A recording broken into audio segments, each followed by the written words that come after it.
Welcome to another episode of Anatomy of a Hustler. Yay. It is I, Cope, with my co-host with the most. Jenise. Just Jenise. Just Jenise. So I think you're pretty rad. Awesome. How's your week been? It's been good. You know, just trying to figure out what the heck I'm doing with my life. Aren't we all? While growing a baby. yeah. That's a twofer for sure. But I heard you went to a milestone event this weekend. You want to tell me a little bit more about that? Yeah, it was actually really rad. So it was my 20-year high school reunion. You just aged yourself. I know. I'm okay with being older, wiser, more handsome. But while looking young. Making more money. Yeah, while still looking young. But no, it was really cool. It was really cathartic. Like, it didn't hit me until after the event, like just how emotional of an experience it was. Yeah, it was so strange. And it was like, I felt so bad because trying to interact with all these people and trying to like run through my mental Rolodex of like names, faces, which I'm getting better at, but not great considering 20 years of mostly not interacting with most of these people. If you changed your last name on Facebook, I do not remember your maiden name. I don't remember anything about you. If you use your middle name as your last name, I don't remember your last name. I could remember your Instagram handle. I can remember your Instagram handle. That is it. That's the power of brand, folks. And that's what all we're going to talk about today. But to that point, it's funny. Like, most people knew me for a different last name, and there's like a whole saga and a story there. It's not that fun of a story. It's just, it was an alias. I'll tell you guys over a beer if you ever want to know the full story. But anyway, don't go looking my name up or my social security number while you're at it. Yeah, right. Or do whatever. But please don't ruin the credit I've worked so hard to build. But yeah, it was cool. It was a really cool experience. I had 10 out of 10. Highly recommend going back and seeing. I think a lot of people like waffle back and forth whether they want to go or not because they're like, oh, I should have been more. All in your head. Yeah, it's really all in your head. It's all in your head. I went to my 10-year reunion a couple years ago. So we didn't have a 10-year. Yeah, we had a 10-year, and I don't remember most of it. That's how stressed out about it I was. That you needed to have a little bit to drink, or your brain just blocked it out. A little bit of lubrication. Yeah. So then at the end of the day, like, I made it home, and I was like, "Did you remember, friends? What happened?" They're like, "Yeah, it was a good time." I was like, "Cool, amazing." Yeah. I'll just call myself out. I forgot my ID. And then I went to Lowbrow and I said, "Can't you just look at a picture of my ID?" And my lovely husband, they give the stamps, right? Yep. He just went like this. Ooh. And then he like put his arm on my arm for those who aren't watching this and just gave me his stamp. And then you know how they have a patio? Yep. I just like swooped in. So what you just heard, folks, is Janice's guide on how to get in the club without an ID. I still paid for drinks. Oh, I know. I danced with random dudes. I'm so sorry, my husband. And then... Like, did you think it was your husband? Maybe. I don't know. And all I know is that he parked at like a friend's house and we were like, we're going to walk to there. Yeah. And then he was like, "Jenise, we should just drive there. Like, I brought the truck here, blah, blah, blah." I said, "No, Ed, we're going to drive there." So from Lowbrow back to the friend's house, he was like, "Oh, you want a piggyback ride? That's nice. I told you we should drive." And made me walk the mile. Okay, so I had about that much fun. Yeah. The Lyft ride home was way less eventful than walking. Oh man, but the long and the short of the whole experience was like, it's so crazy to see how much of an impact you have, and we just completely live in our own heads so much, and we forget like, and life is really short, dude. It is. And so if you're watching and you were at the reunion, thank you. I'm sorry. I love you. Maybe we should hang out more, talk more, because I would honestly love to have spent more time with everyone and anyone I could have, because it was so not lovely. Just to hear like, oh, because Jackie told me the stories in passing, like, dude, so many people had so many nice things to say about you when you weren't around. And I was like, shut the fuck up. She's like, no. And then started like going on this list, and I was like, wow, like, I did that. That's crazy. Like, I never would have thought that I would have had that level of impact. It's kind of interesting because like you think that when you're in high school, you're kind of like trying to figure out who you are as a person. I do think that there is parts of like our personalities that just carry throughout our lives, like the things that we hold dear to our heart, whether it's innate or something that we learn. But it sounds like you weren't very much different from high school to now, and it's so wild in a good for me. sense, and I appreciate that. I receive that. Yeah. And it's wild for me because I literally had to invent myself in my mind. Like, and that's what it does feel like when you're a teenager. What's that? That's what it feels like when you're a teenager. Oh, 100% is. But like, it feels like an exercise in fitting in high school, it feels like an incredibly conscious decision to create cope and what that means and was evolve. that in high school or post high school? That was actually technically DJ Cope came, I think, maybe a year outside of high school. Okay, actually. so it's like truly reinventing yourself, separating yourself from that teenage self. And that wasn't a conscious decision of who I am today. It was like by proxy of you have a name, you have a moniker, you have an identity, that identity shifting and growing and changing. But in my mind, it was like, this is only a recent fad for me. This is like 10 years in the making, maybe, right? And then hearing that, it's like, oh, maybe there was some undertones there, and I was just too worried about all the other things you worry about. What people thought about you. And yeah, so advice is go to your high school reunion. Go to your fucking high school reunion. Don't overthink it. Don't overthink it. At the end of the day, it's a drink and you see some familiar faces. Right? Yeah, and chances are the people you're worried about probably aren't going to show up. And if they do, their life probably sucks insurmountably more. Like, yeah. Do the popular kids peak in high school? Was that the case?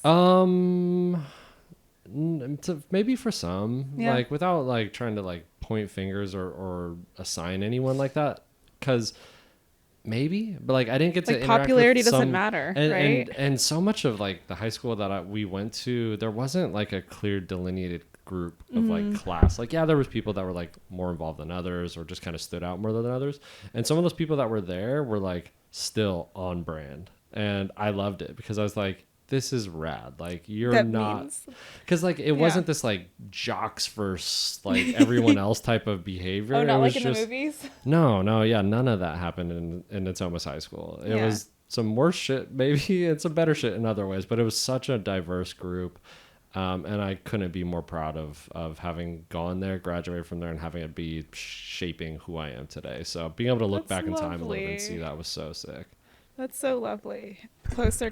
Yeah, you got to get a little closer because you're backing up from the mic. There's like a baby. Yeah, I know. We'll just pull the mic closer. It's just a lot. there's so many variables, Cope. What do you want from me?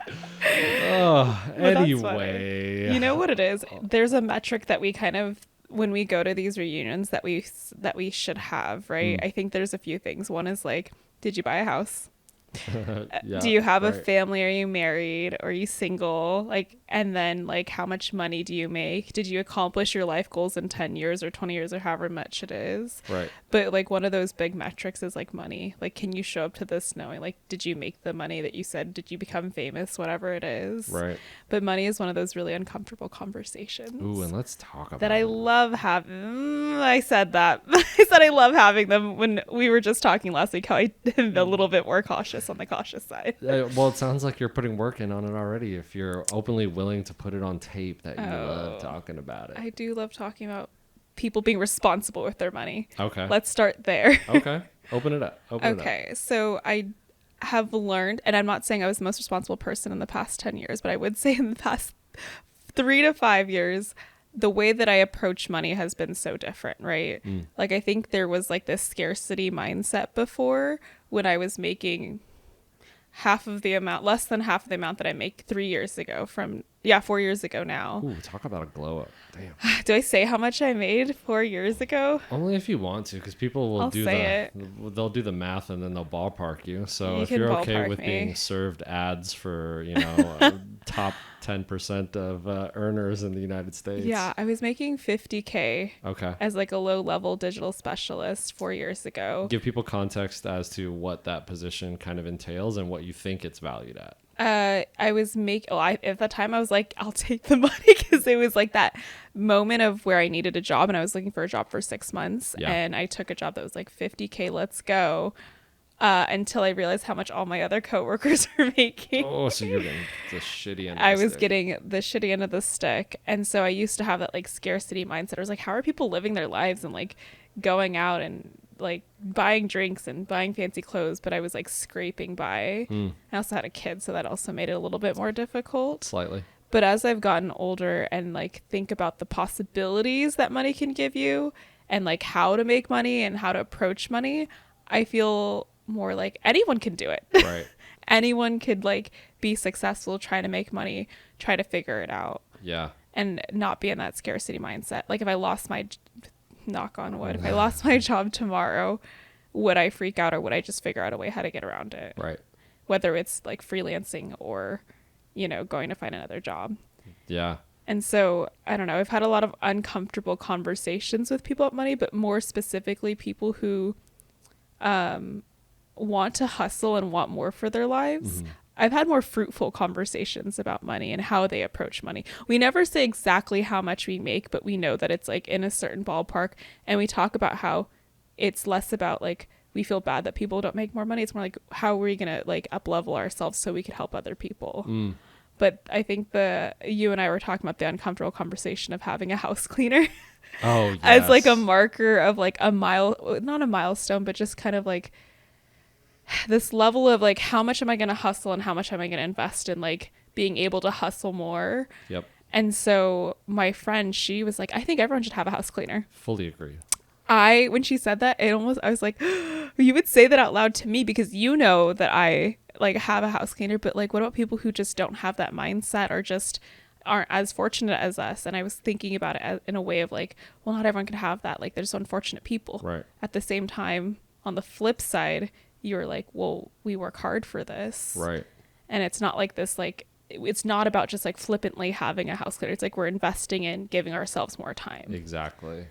That's that I was trying to like navigate like how I really feel about, am I openly going to tell everyone that I have a house cleaner? So how do you approach that? Oh man, I am always down to have the conversation. I love that you said it. Let's just talk about it because I think that people look at these things as luxuries, right? Yeah, for me it's not a luxury. I think if you start to frame these things as you are worth it, you deserve to spend money on yourself, and you start chipping away at what the mindset behind a lot of those things really are.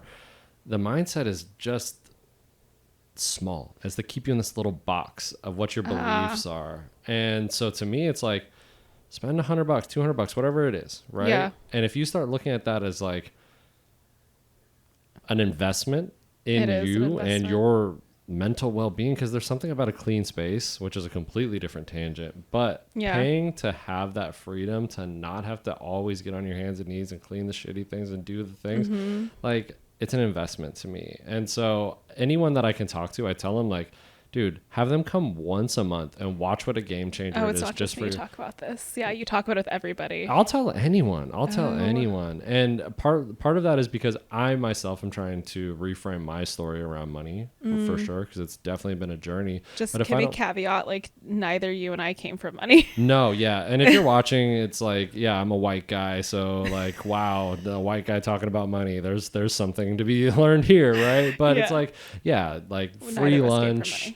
Did not grow up in a wealthy family by any stretch. Like my parents hustled, still do. They've been able to achieve many of their own goals. I'm very proud of them. But like, yeah, it wasn't just we did not grow up with a house cleaner. Let me just put it like that. Yeah. And if my mom found out I had a house cleaner, she probably would still ask me like, really? You're spending your money like that? Lovingly. Like, but the conversation probably would happen if she were to find out, right? Yeah. So if you're watching this, Mom, yeah, we pay a house cleaner come once, sometimes twice a month if we're like feeling like it. But again, best $125 I think she costs.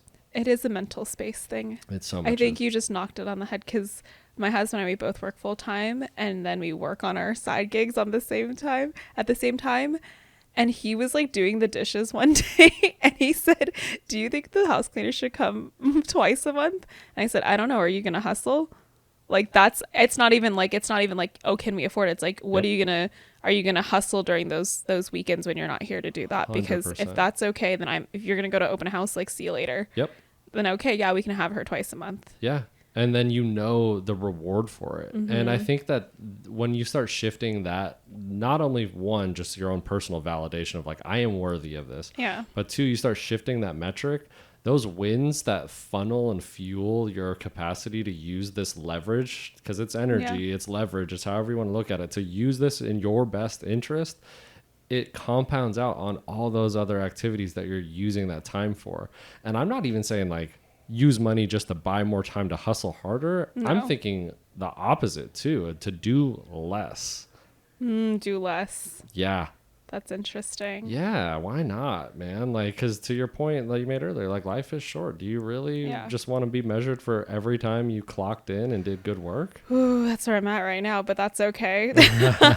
But trades, right? Yeah. Right? Like, unless there's like something more to that you want to divulge or talk about, you're welcome to. But no, what I did want to talk about is like how I think people perceive like success as, we always talk about this, like hitting the 6 figures, having the fancy car. And like when we talk about having a house cleaner as like a luxury, it's like the other things that we're also not spending on. Right. And how are we approaching business in that same regard? Yeah. Like, do you go into debt for your business? Are you pulling out credit lines for your business? Yep. Like, I don't go out of my way to buy fancy cars because I value like living far below my means and wanting to get out of debt as fast as possible. And if I was to start a business or a boring business, the goal would be to raise the capital first and not go into debt for something, right? Yep. Is that how you approach your business? 1000%. Is that how you always approached your business? Yeah, I would say mostly like bootstrapping? Because bootstrap has always been the way. It's always been the way. I've made poor financial decisions around what I would call having a life balance. So using credit cards to like fund travel because I was in the middle of a startup mode and like, I had some money coming in from client work, but I still wanted to go do some of these things. And I just used debt in the most wrong way. Don't right? we all? Yeah. Until someone teaches you. But I think some of those lessons you need to learn with blood in your mouth. And I went 9 rounds. Very, very bloody mouth when I look back. In comparison to a lot of other people's debt, though, it's not. But for me, that's what it felt like. Because I hate the feeling of owing anyone anything. I don't want anyone to have leverage over me that they can leverage for guilt or money in this case. So, like, there's... I forgot why I was going on this tangent. Forgive me. So it's like bootstrapping your company first. For sure. And so in doing so, like the first few ventures, like I had to borrow money for a lemonade stand. But the first thing that I did with that lemonade stand that I'm grateful to have learned that lesson was... You're talking about as a child, right? Yes. Well, right. That's why I was taking it all the way down. Break even. Yeah, that was like the first lesson. Can you break even at minimum? 100%. Yeah. And so learning that like, okay, grandma helped me pay for the startup costs, but I paid that back with what was sold. That valuable lesson was ingrained very early, right? Nice. So I'm very grateful for that. But then taking in this fuck you mentality of I don't want to owe anybody anything, I was like, why would I ever want to take money from anybody? Yeah. And not to mention doing service businesses, you're getting that money on the front end for the service. Or remote first businesses, service-based businesses, like some of those things you shouldn't have to front. Right. I do think there are certain businesses that you might have to take a line out. But if you have a good business plan, right, you're calculating when you're going to get yourself out of that debt. Right. So you gave an example of your friend who had a mobile coffee business. Yeah. And they put the money up to pay for the espresso machine, which was a pretty penny, right? Yep. It was $4,000, $5,000. Yes, it's something like that, yeah. And then within 1 month, they paid it off. Right. So like structuring her business around not constantly being in debt, I think is like such a great approach. Right. And I think something that my husband being in construction, like you go into a deficit because your clients need you to pick up materials, or you're asking them for a credit card, or you're trying to bundle it into their invoice. I often ask them, like, why don't you just take like a loan or a credit line and think about how to dig your way out? I think part of him has that mentality of not wanting to do it because it's like, you don't want to owe people money. Yep. But it's the planning part that I think gets missed. Is like, okay, how do you appropriately, like, first in, first out, how do you do the accounting portion of it to make sure that you're like, one, like you break even and that you also make money on top of it. And so that was like the hard lesson that he's learned this past year. I'm calling him out a little bit because I think... But he's not alone. Yeah, he's not alone. I think a lot of business owners go through that because you hear like little tidbits, you know, when you hear like blood is thicker than water or whatever, and then they're like, the rest of the quote is, what is it? I have no idea. Oh, it's like the cat. There's like a bunch of quotes, but like, what are those things? Like, it takes money to make money. All right. And then no one says, well, yeah, it takes money to make money, but make sure you have a plan to pay it off. Yes. Make sure that it aligns with like your like company strategy or your business philosophy. Right. Make sure the people who are handling the money, that you track everything and you don't just like go spend it willy-nilly. And there's a lot of inputs that can become problems. But I do think that we should talk, like I did want to talk to you about like your financial strategy with your business. Yeah, absolutely. And I'm happy to do it. And I will sing it from the rooftops because of how much of a game changer it was for me and my mental health and well-being. And profit first, profit first, profit first. Can you unpack what profit first means? Yes, it is a lovely book and approach to accounting that I think is probably the most sustainable way we should as a collective look at business. Yeah. And the general principle, which I will give you the Cliff Notes version of what this book is, but the general premise is you can always okay, how do I frame this? Forgive me as I'm stumbling over something that I love so much and I've talked about before, but the premise is if your first thing that you're thinking of is expenses, you're already thinking of out. That's an output. That's a loss on your sheet, right? Yeah. Where if you front load the profit as your first thing you're thinking of, like how much money I'm going to make from this. Yep. Got it. Then there's that mentality factor one. That's so just the first and structure foremost. Your business where you know what you need to make in order. Not even that. What Not is even it? that. Because so much of what we've been taught is you have income, you have the cost to create that income. What you're left with is profit. That's the most simplified formula, right? But that puts profit at the bottom. What this is saying is essentially flipping it, where it's like you have income, profit comes off first, and then everything else is factored out. Okay, so give me like a hard example. So like, okay, so the cost to run, whether you want to use your business. Yeah, no, I'll use my exact numbers that I'm using right now. Okay, so let's go. This is spicy. Yeah, right. I wish it was more exciting than it because it's just percentages. It is 12% in the tax account. So it's a total of 20% of every dollar that comes in is going into these accounts. So the money already has a job. I don't have to think about it. It's already doing its thing, right? Yes. So first thing though is profit. That's 5%. Yeah, 5% is going into the profit account. That's an account that I don't see other than to make the deposits. I check on it because I like to see it grow. I'm not going to lie. But it's in a high yield savings account. Yes, sir. It is not in the operations account. And it is out of sight, out of mind. So when I'm doing the distributions of that money coming in twice a month, 10th and 25th, that money is that 5% right off the top from that income account is hitting my profit account. From there is a tax account, which is 12%. Not bad California. when you look at it. Yeah. It could, I probably could take it up a point or two, and I plan to, but that's neither here nor there. But it did work out and save my ass this year. I will say that. Amazing. 2%. I think it's, I should know all these percentages, but literally like the math is done for me that I literally just boop, boop, boop, boop, make transfers, and it's a 10-minute process. But it's like 2% into the slush fund, which is like loose cash that I like to have in account that isn't the operations account. And then like 1% in what I call the vault. The vault is like Rainy keep day. stashing it, keep stashing it. Scroll fund. Right. It's either an oh shit fund or an ooh yeah fund. But the idea is to never have to touch it, because in these other accounts you should be stacking more capital. And Love so the 80% though goes into my operations account.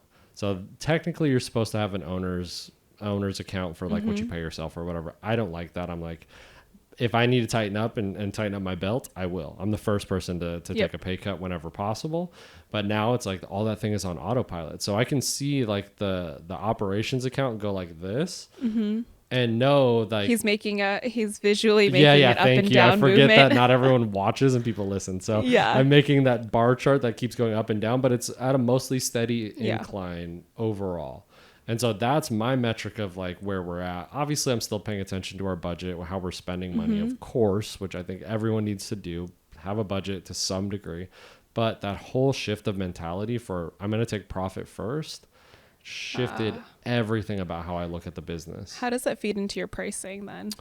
It hasn't made a huge impact yet. Okay. So that's where I'm trying to then sort it out, because it hasn't changed it only to the degree that I haven't assigned a new value. What it has done though is I know if I'm gonna have wiggle room, somebody wants a deal, whatever, I know where my floor actually is. And I know like, okay, if this is let's use just an easy round number. If this is $100 an hour gig, I know that's only $80. Mm-hmm. And truthfully, that $80, let's call it 10 or 20% of it has to go towards operations and overhead. So now we're down to 60. And now I'm looking at it like, is this something I would want to pick up and do for $60 an hour? Not really, not likely, no. So do I want to farm it out to my team and call it half that? Like, not really, you know? So you just start seeing these things differently, where what was once, $100, yeah, I'll do it for $100. That sounds like it's amazing. $100. It's easy, right? But no, it changes that tremendously. No, I love that.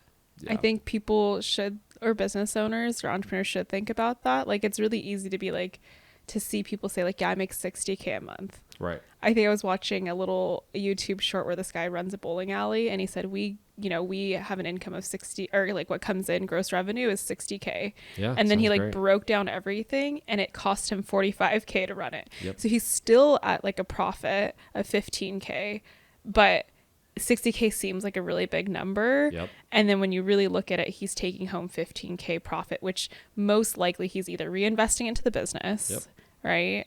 Or he's going to think about paying himself a little bit off the top of that, or he's maybe looking into another business venture to like expand in. And so I don't know, it's very hard to see people make a lot of money off of doing these things, but then it's more, I enjoy that walking through your process, because then it goes, wow, Cope, you're making so much money. And then be like, what? It all has a job. And then you can really think about, now you get to think about like, okay, how do we scale this? Or where do we pull back? And that's the beauty of it. It is. And it's such a freeing experience, going from like the solopreneur hustle math of like, I know I gotta make to pay bills and do this.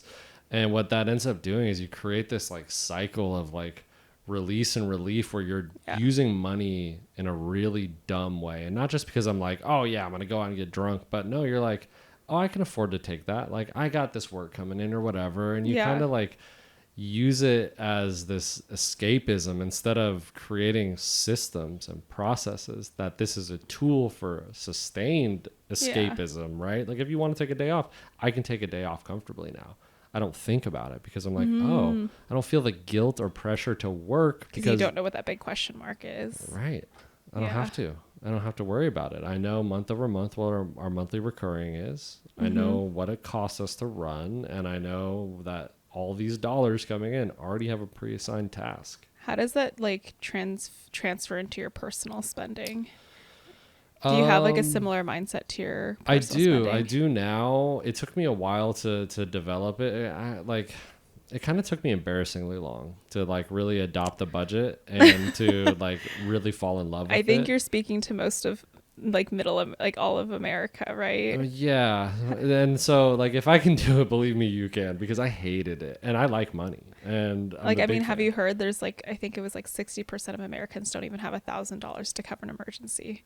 That like breaks my heart, dude. Yeah, and I've been there for sure, and I know the pain. Right. It is a pain, but God, into my personal life, I would say that I wish I adopted it a little bit sooner. I wish I had created some of these systems for myself and in my personal life much sooner. And I wish I knew about credit cards in terms of using it as leverage to, do the whole points pimping thing, which is what we're doing now. That is my life. God, I really wish I would have learned that earlier. Me too. I'm not like a little bit scared of the credit card churning thing, but like definitely like use the credit points and then you can close it out. Yep. But I have to like be bold enough to close it out now. Yeah. And move on. That's the steps, but you're on the path. But what about you in your personal life? What's it like for you talking about money in general?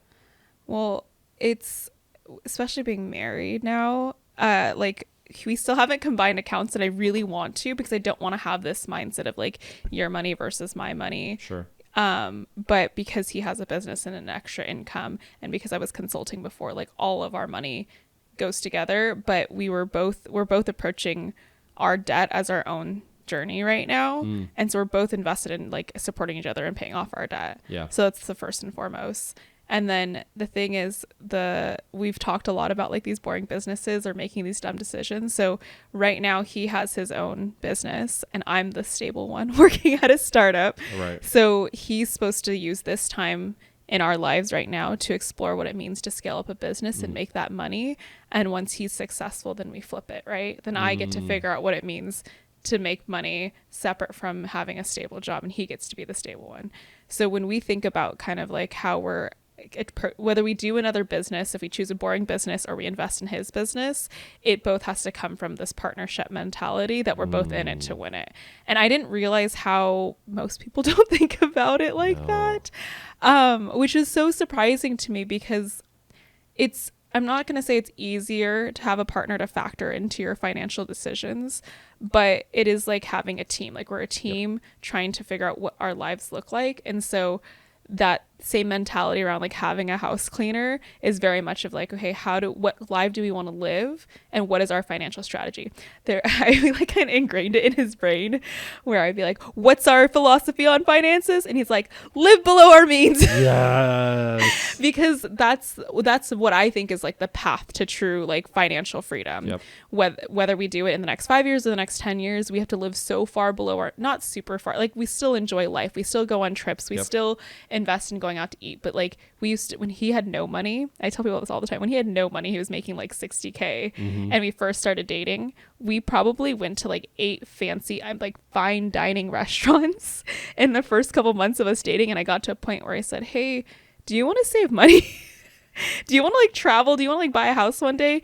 You don't have to woo me. I love you. Like we're in this. Yes. And so his mentality had to shift, right? Like I didn't need him to prove his love via a nice bottle of wine or a fancy 3-course meal.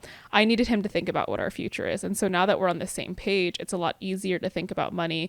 And I think the next step for us was really, okay, now we're trying to figure out what it means to have businesses and be successful, and then who do we want to spend our time with? Yeah. And so you hear it all the time where they say like, you know, you're the culmination of the 5 people you spend the most time with, or you want to be the dumbest person in the room. Yep. And I really hold that to myself. Like I don't want to ever say that I'm smarter than everybody in this room, but I was really impressing upon him, because we're partners in this, right? About how we should be connecting with people and surrounding ourselves with friends who it's not even like a money thing, but it's like more of like a mentality where they know that there's more out there, and that they're going to do whatever it takes to like, you know, be successful, grow their money, and have that mindset. Like it's never a scarcity mindset. Right. And so that was something I was talking to my husband about, of like, okay, so then what does that mean for like who we need to invest more time with, just spending time being around people? Is it older people? Like he has a lot of, you know, clients that are investors.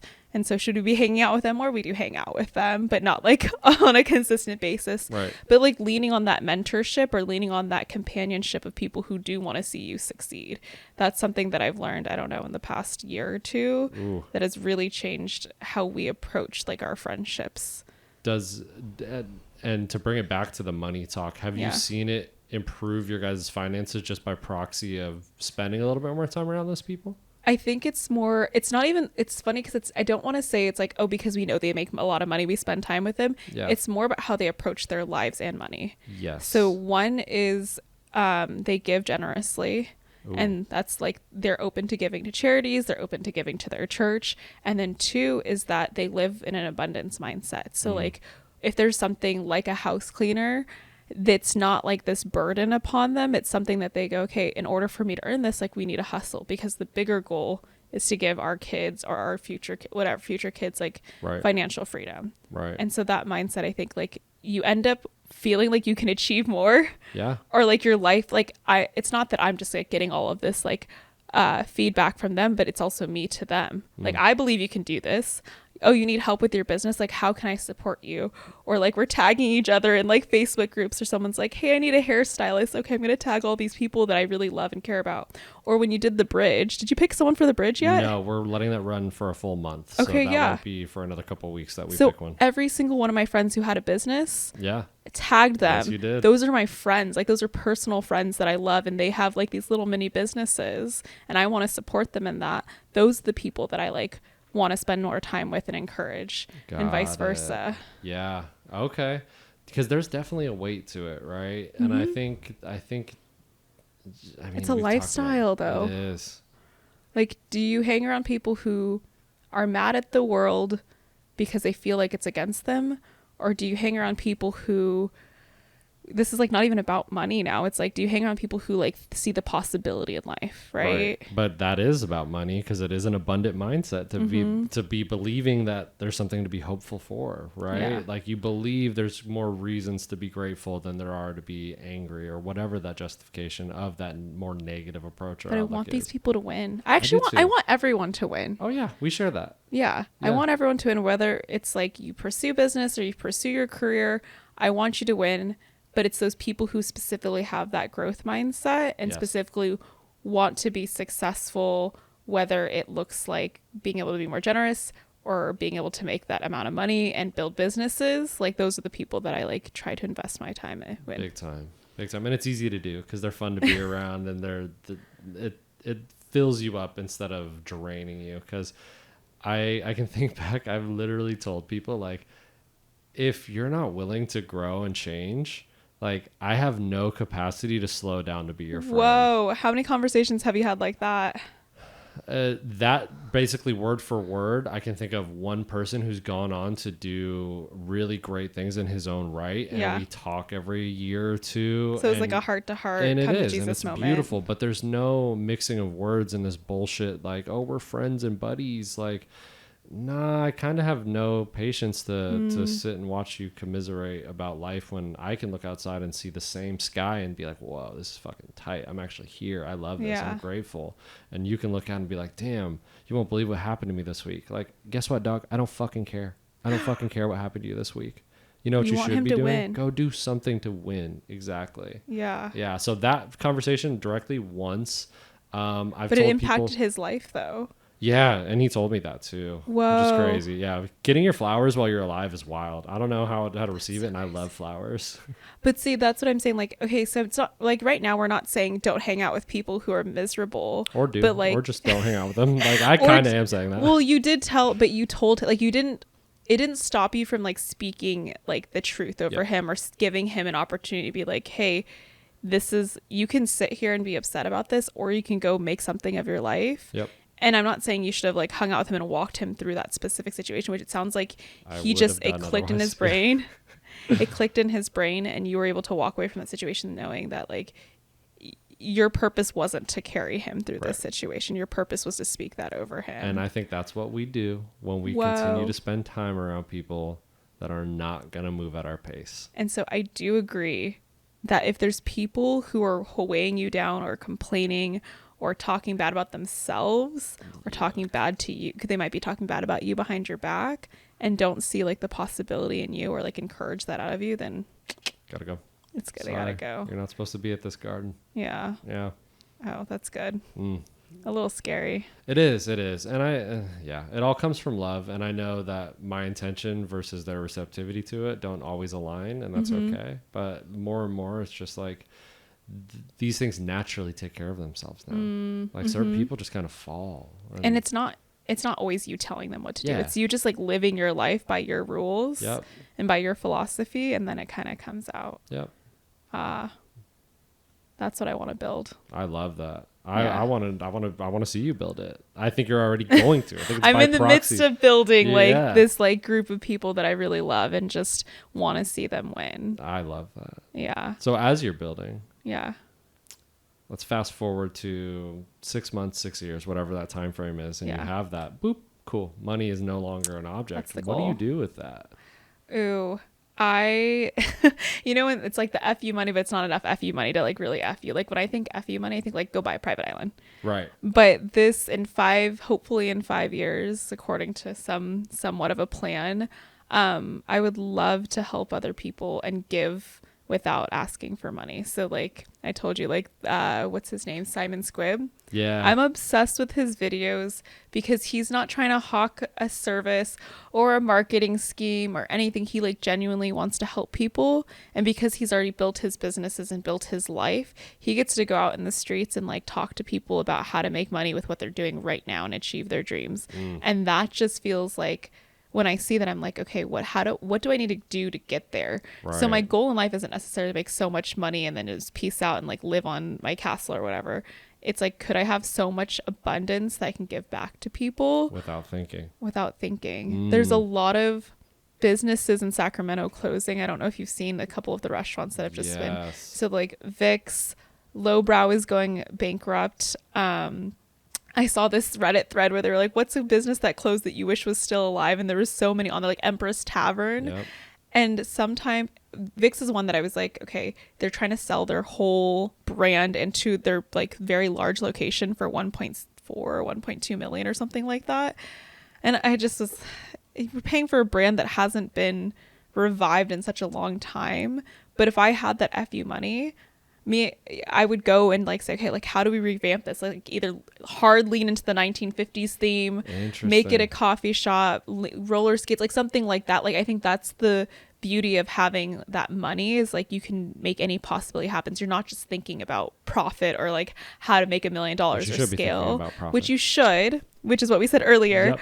But what if you could do it with the lens of like, if you couldn't fail, right?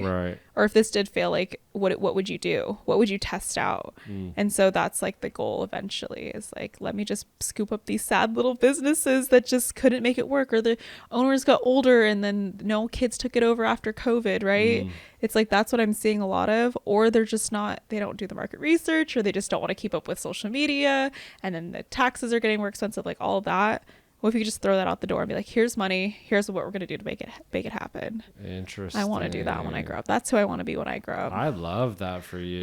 I would love to see you just like pull up and John Taffer some of these businesses, but like in the most like Jenise way possible, where you'd be like, all right, first I'm going to actually do some financial analysis to see if this is worth even exploring in this. 1.3 is a lot of money for like a dying brand though. Yeah, that's insane. Yeah. That's crazy. What would you do with the semi-FU money in the next 5 years? If I had semi-FU money, and I did the calculations, and I think I need to have like $2.4 million in an investment vehicle to comfortably withdraw $10K a month. $10K a month has always been my metric of like, I'm fucking doing it. Right? Because I live well below that. Yeah. Right? Same. And like, you know, it's, for me, that's a cool amount of money. I want to make way more than that. Don't get me wrong. But if I could you start living your life now on that? Yeah. Yeah. Well, yeah. And so that's how I look at it now. It's like, cool. Anything I make past this point, literally anything, is still continuing to be icing on the cake. Because at any point, I could just not spend money in one way or another and still be fine. So you have 2.4 million. You're pulling out 10K.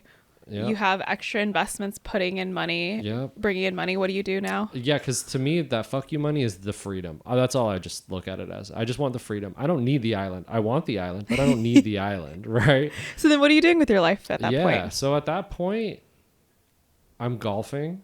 Ooh. And you sound like an old man. Yeah, well, I just love golf, and I'm okay being an old man with it, because it is just such a beautiful meditative sport and the most frustrating thing on the planet at the same time. Super frustrating. Yeah, it's like being in a relationship. Love you, babe. Yeah, so what would I do? I would absolutely be coaching and consulting other businesses. Like, to your point of like that you're talking about, I would probably be doing some of the initial research for your fund. Yeah. To be like, hey, Jenise, the reason this business isn't making money is because the owner is a cokehead. And actually, there's a lot of evidence stacking up against this person that they are really actually should be running from the police. Kick him out on management. Yeah, right? Yeah. Like, so there's some of that, because I love business. I do. And I'm convinced like I could sit in anyone's business and find room to improve it, just given the opportunity. I mean, I feel like I see a lot of businesses that like are nice ideas. Yes. But maybe just not profitable to live on. And then they close down. And I think it's that nostalgia factor. I have to go find the Reddit thread, but it was like the Sacramento Reddit thread that said, here's all the businesses and what would you get from them? And it was like, I would get this specific burger from Jim Denny's, or I would get this specific cocktail from Empress Tavern. And if they didn't have to worry about like making, like probably the owner making an income off of it, what would they do with their business? And that would, okay, see you in the future. Like, we'll just consult businesses and allow them to do fun things and then help them manage their business and figure out where to scale and where they can keep their dream alive. Yeah. Well, first thing, I think everyone that's thinking about starting a business, read Profit First before you do anything, because it'll change everything for you. It really will. Because I think so many people approach it with this like ideal scenario mentality, but they don't have a plan to see even that come to fruition. You end up being busy and under the fire and behind on everything in perpetuity. And some people make it out and they dig their way out, but I think the vast majority of people are much closer to insolvency than they realize for not having a plan. It's basically why figure it out on your own. Just read this book and it'll tell you how to figure it out. So much. Do your due diligence to some degree, but give your money a plan. Otherwise, give your money a plan. Quickly evaporate. Spend time with people who want to see you succeed. Bingo. I really do like believe in that. And sometimes it's a trial and error process, right? There's some people who say they want to see you succeed and then you're like, did you really? Yeah. Those people show themselves with time. Yeah. Vet those people. And then I don't think when we live in like an abundance mindset, you're not thinking about scraping every single dollar. You're thinking about like, hey, what can I do to make my money work for me? Yep. Right? I think it's that structure plus that mentality that allows you to be more free. And I'm not saying that I'm in like the perfect financial situation. I'm just saying that I know that I have a lot more to grow and a lot more to go. And so for whether it's starting a business or doing my own thing here, like at the end of the day, having these three things will help me with my mindset. Big time. Awesome. Well, this has been fun doing like this you and I thing. Yeah. But should we tell any of our listeners what to look forward to? No. Not even a sneak peek. Not even a sneak peek. Okay, we can give them a little sneak peek. Just a little one. Yeah, just tell them, I guess. I think we love doing this. We love talking about businesses, but we really want to bring like the stories we tell to life by going to meet more of the hustlers like we did in this past year. Yep. And so we'll be bringing more of these creatives or these hustlers or these entrepreneurs. Maybe even revisiting some people we talked to. Revisiting some of our favorite humans and asking them more of these hard questions of like, what is your financial philosophy? What do you want to see out of the world? And maybe we do ask them, what are you going to do with this FU money if you had it? Right. Yeah. So that's what I'm looking forward to. I can't wait. I'm very excited. Amazing. Well, this has been another episode of Anatomy of a Hustler. Thanks, guys.